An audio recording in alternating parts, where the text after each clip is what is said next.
Hello, Mark. I'm Keisha. My student number is 49. I'm a sophomore. Today I'm going to read the speech, Feats of Memory Anyone Can Do by Joshua Foer. And here I'm going to start the speech. I'd like to invite you to close your eyes. Imagine yourself standing outside the front door of your home. I'd like you to notice the color of the door, the material that it's made out of. Now visualize a pack of overweight nudists on bicycles. Laughter. They are competing in a naked bicycle race, and they are headed straight for your front door. I need you to actually see this. They are pedaling really hard, they are sweaty, they are bouncing around a lot, and they crash straight into the front door of your home. Bicycles fly everywhere. Wheels roll past you. Spokes end up in awkward places. Step over the threshold of your door into your foyer, your hallway, whatever on the other side, and appreciate the quality of the light. The light is shining down on Cookie Monster. Cookie Monster is waving at you from his perch on top of a tan horse. It's a talking horse. You can practically feel his blue fur tickling your nose. You can smell the oatmeal raisin cookie that he's about to shuffle into his mouth. Walk past him into your living room. In your living room, in full imaginative board band, picture Britney Spears. She's scantily clad, she's dancing on your coffee table, and she's singing Hit Me Baby One More Time, and then follow me into your kitchen. In your kitchen, the floor has been paved over with a yellow brick road. And out of your oven are coming toward you Dorothy, the Tin Man, the Scarecrow, and the Lion from the Wizard of Oz, hand in hand, skipping straight toward you. Okay, open your eyes. I want to tell you about a very bizarre contest that is held every spring in New York City. It's called the United States Memory Championship. And I had gone to cover this contest a few years back as a science journalist, expecting, I guess, that it was going to be like the Super Bowl of savants. This was a bunch of guys and a few ladies, widely varied in both age and hygienic upkeep. Laughter. They were memorizing hundreds of random numbers, looking at them just once. They were memorizing the names of dozens and dozens and dozens of strangers. They were memorizing entire poems in just a few minutes. They were competing to see who could memorize the odor of a shuffled pack of playing cards the fattest. I was like, this is unbelievable. These people must be freaks of nature. And I started talking to a few of the competitors. This is a guy called Ed Cook, who had come over from England, where he had one of the best trained memories. And I said to him, Ed, when did you realize that you were a savant? And Ed was like, I'm not a savant. In fact, I have just an average memory. Everybody who competes in this contest will tell you that they have just an average memory. We've all trained ourselves to perform these utterly miraculous feats of memory using a set of ancient techniques. Techniques invented 2,500 years ago in Greece, the same techniques that Cicero had used to memorize his speeches, that medieval scholars had used to memorize entire books. And I said, wow, how come I never heard of this before? And we were standing outside the competition hall, and Ed, who is a wonderful, brilliant, but somewhat eccentric English guy, says to me, Josh, you are an American journalist. Do you know Britney Spears? I'm like, what? No. Why? Because I really want to teach Britney Spears how to memorize the odor of a shuffled pack of playing cards on US national television. It will prove to the world that anybody can do this. Laughter. I was like, well, I'm not Britney Spears, but maybe you could teach me. I mean, you've got to start somewhere, right? And that was the beginning of a very strange journey for me.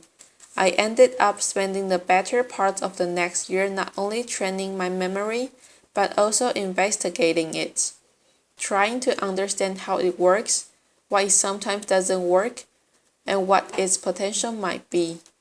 And I met a host of really interesting people. This is a guy called EP. He's an amnesiac who had very possibly the worst memory in the world. His memory was so bad that he didn't even remember he had a memory problem, which is amazing. And he was this incredibly tragic figure, but he was a window into the extent to which our memories make us who we are. At the other end of the spectrum, I met this guy. This is Kim Peek. He was the basis for Dustin Hoffman's character in the movie Rain Man. We spent an afternoon together in the Salt Lake City Public Library memorizing phone books, which was scintillating. Laughter. And I went back and I read a whole host of memory treatises written 2,000 plus years ago in Latin, in antiquity, and then later, in the Middle Ages, and I learned a whole bunch of really interesting stuff. One of the really interesting things that I learned is that once upon a time, this idea of having a trained, disciplined, cultivated memory was not nearly so alien as it would seem to us to be today. Once upon a time, people invested in their memories, in laboriously furnishing their minds. Over the last few millennia, we've invented a series of technologies, from the alphabet to the scroll to the codex, the printing press, photography, the computer, the smartphone, that have made it progressively easier and easier for us to externalize our memories, for us to essentially outsource this fundamental human capacity. These technologies have made our modern world possible, but they've also changed us. They've changed us culturally, and I would argue that they've changed us cognitively. Having little need to remember anymore, it sometimes seems like we've forgotten how. One of the last places on earth where you still find people passionate about this idea of a trained, disciplined, cultivated memory is at this totally singular memory contest. It's actually not that singular. There are contests held all over the world, and I was fascinated. I wanted to know, how do these guys do it? A few years back, a group of researchers at University College London brought a bunch of memory champions into the lab. They wanted to know, do these guys have brains that are somehow structurally, anatomically different from the rest of ours? The answer was no. Are they smarter than the rest of us? They gave them a bunch of cognitive tests, and the answer was not really. There was, however, one really interesting and telling difference between the brains of the memory champions and the control subject that they were comparing them to. When they put these guys in an fMRI machine, scanned their brains while they were memorizing numbers and people's faces and pictures of snowflakes, they found that the memory champions were lighting up different parts of the brain than everyone else. Of note, they were using, or they seemed to be using, the part of the brain that's involved in spatial memory and navigation. Why? And is there something that the rest of us can learn from this? The sport of competitive memorizing is driven by a kind of arms race where, every year, somebody comes up with a new way to remember more stuff more quickly, and then the rest of the field has to play catch-up. This is my friend Ben Pridmore, 3-time world memory champion. On his deck in front of him are 36 shuffle packs of playing cards that he is about to try to memorize in 1 hour, using a technique that he invented and he alone has mastered. He used a similar technique to memorize the precise order of of 4,140 random binary digits in half an hour. Laughter. Yeah, and while there are a whole host of ways of remembering stuff in these competitions, all of the techniques that are being used, ultimately come down to a concept that psychologists refer to as elaborative encoding. And it's well illustrated by a nifty paradox known as the Baker-Baker paradox, which goes like this. If I tell two people to remember the same road, if I say to you, remember there is a guy named Baker, that's his name, and I say to you, remember that there is a guy who is a baker, okay? And I come back to you at some point later on, and I say, do you remember that word that I told you a while back? Do you remember what it was? The person who was told his name is Baker is less likely to remember the same word than the person who was told his job is a baker. Same word, different amount of remembering. That's weird. What's going on here?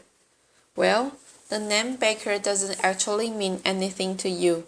It is entirely untethered from all of the other memories floating around in your skull. But the common non-baker, we know bakers. Bakers wear funny white hats. Bakers have flour on their hands. Bakers smell good when they come home from work. Maybe we even know a baker.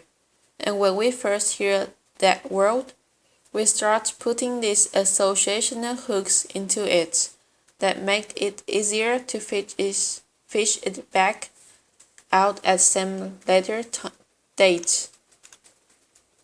The entire art of what is going on in this memory contest, and the entire art of remembering stuff better in everyday life, is figuring out ways to transform capital B bakers into lowercase b bakers, to take information that is lacking in context, in significance, in meaning, and transform it in some way, so that it becomes meaningful in the light of all the other things that you have in your mind. One of the more elaborate techniques for doing this dates back 2,500 years to ancient Greece. It come to be known as the memory palace. The story behind its creation goes like this. There was a poet called Simonides who was attending a banquet. He was actually the hired entertainment, because back then, if you wanted to throw a really slamming party, you didn't hire a DJ, you hired a poet, and he stands up, delivers his poem from memory, walks up the door, and at the moment he does, the banquet hall collapses, kills everybody inside. It doesn't just kill everybody, it mangles the bodies beyond all recognition. Nobody can say who was inside. Nobody can say where they were sitting. The bodies can't be properly buried. It's one tragedy compounding another. Simonides, standing outside the so severe and the wreckage, closes his eyes and has this realization, which is that in his mind's eye, he can see where each of the guests at the banquet had been sitting, and he takes the relatives by the hand and guides them each to their loved ones and the wreckage. What Simonides figured out at the moment is something that I think we all kind of intuitively know, which is that as bad as we are at remembering names and phone numbers and word-for-word instructions from our colleagues, we have really exceptional visual and spatial memories. If I asked you to recount the first 10 words of the story that I just told you about Simonides, chances are you would have a tough time with it. But I will wager that if I asked you to recall who is sitting on top of a talking tan horse in your foyer right now, you would be able to see that. The idea behind the memory palace is to create this imagined edifice in your mind's eye and populate it with images of the things that you want to remember. The crazier, weirder, more bizarre, funnier, raunchier, stinkier the image is, the more unforgettable it is likely to be. This is advice that goes back 2,000 plus years to the earliest Latin memory treatises. So how does this work? Let's say that you've been invited to a TED Center stage to give a speech, and you want to do it from memory, and you want to do it the way that Caesarea would have done it, if he had been invited to TEDx Rome 2,000 years ago. Laughter. What you might do is picture yourself at the front door of your house, and you would come up with some sort of crazy, ridiculous, unforgettable image to remind you that the first thing you want to talk about is this totally bizarre contest. Laughter. And then you go inside your house and you will see an image of Cookie Monster on top of Mr. Ed, and that would remind you that you will want to then introduce your friend Ed Cook. And then you will see an image of Britney Spears to remind you of these funny anecdotes you want to tell. And you go into your kitchen, and the fourth topic you were going to talk about was this strange journey that you went on for a year. And you've some friends to help you remember that. This is how Roman orators memorize their speeches. Not word for word, which is just going to screw you up, but topic for topic. In fact, the phrase topic sentence that comes from the Greek word topos, which means place. That's a vestige of when people used to think about oratory and rhetoric in this sort of spatial terms. The phrase in the first place, that's like in the first place of your memory palace. I thought this was just fascinating, and I got really into it. And I went to a few more of these memory contests, and I had this notion that I might writing something longer about this subculture of competitive memorizers. But there was a problem. The problem was that the memory contest is a pathologically boring event. Laughter. Truly, it is like a bunch of people sitting around taking the SATs. I mean, the most romantic it gets is when somebody starts messaging their tempos. And I'm a journalist. I need something to write about. I know that there's incredible stuff happening in these people's minds, but I don't have access to it. And I realized if I was going to tell this story, I needed to walk in their shoes a little bit. And so I started trying to spend 15 or 20 minutes every morning, before I sat down with my New York Times, just trying to remember something. Maybe it was a poem, maybe it was names from an old yearbook that I bought at a flea market. And I found that it was shockingly fun. I never would have expected that. It was fun because this is actually not about training your memory. What you are doing is you are trying to get better and better at creating, at dreaming up these utterly ludicrous, raunching, hilarious, and hopefully unforgettable images in your mind's eye. And I got pretty into it. This is me wearing my standard competitive memorizers training kits. Laughter. It's a pair of earmuffs and a set of safety goggles that have been masked over except for two small pinholes, because distraction is the competitive memorizer's greatest enemy. I ended up coming back to that same contest that I had covered a year earlier, and I had this notion that I might enter it, sort of an experiment in participatory journalism. It make, I thought, maybe a nice epilogue to all my research. Problem was, the experiment went haywire. I won the contest. Laughter, which really wasn't supposed to happen. Applause. Now, it is nice to be able to memorize speeches and phone numbers and shopping lists, but it's actually kind of beside the point. These are just tricks. They work because they are based on some pretty basic principles about how our brains work. And you don't have to be building memory palaces or memorizing packs of playing cards to benefit from a little bit of insight about how your mind works. We often talk about people with great memories as though it were some sort of an innate gift, but that it is not that case. Great memories are learned.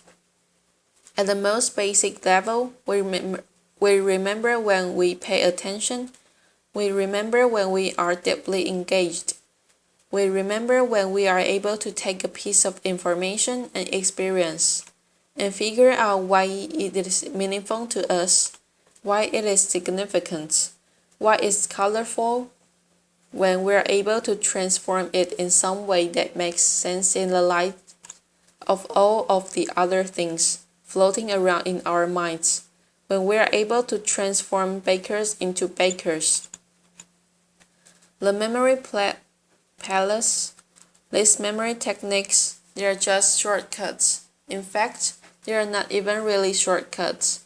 They work because they would make you work.